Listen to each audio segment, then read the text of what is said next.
as they gathered together. They regularly did this. And what they were doing is they were remembering the Jesus sacrifice.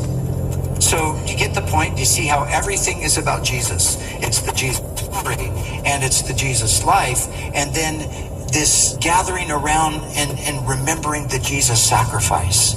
Because of course that was really the key part of the story. That Jesus, this man who was born of this Virgin Mary, that he was actually the Son of God who came from heaven to earth for the main reason of offering up his life as a sacrifice for sin, so the sins of mankind could be forgiven, so we could be reconciled to God and live in an eternal relationship with him. That's the main message.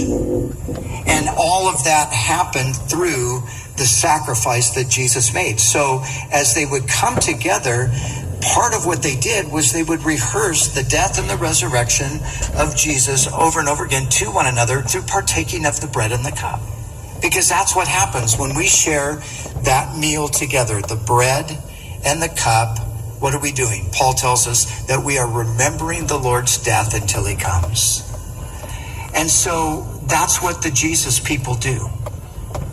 We tell one another the Jesus story. And in this particular case, we actually, in a sense, we sort of act out the Jesus story.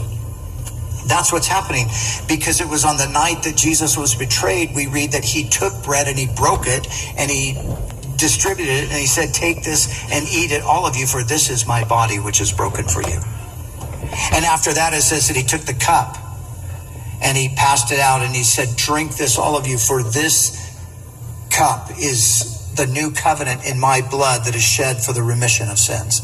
So when we come together and we share in that bread and the cup, what we're doing is we're rehearsing once again the sacrifice of Jesus. We're reminding ourselves of what he did for us. And notice that it's important to see here that this is a collective experience. This is something that we do together.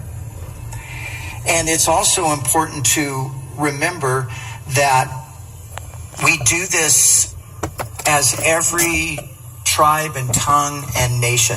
You know, one of the amazing things about the gospel and about the Jesus story itself is that through Christ, all people are united together and made one.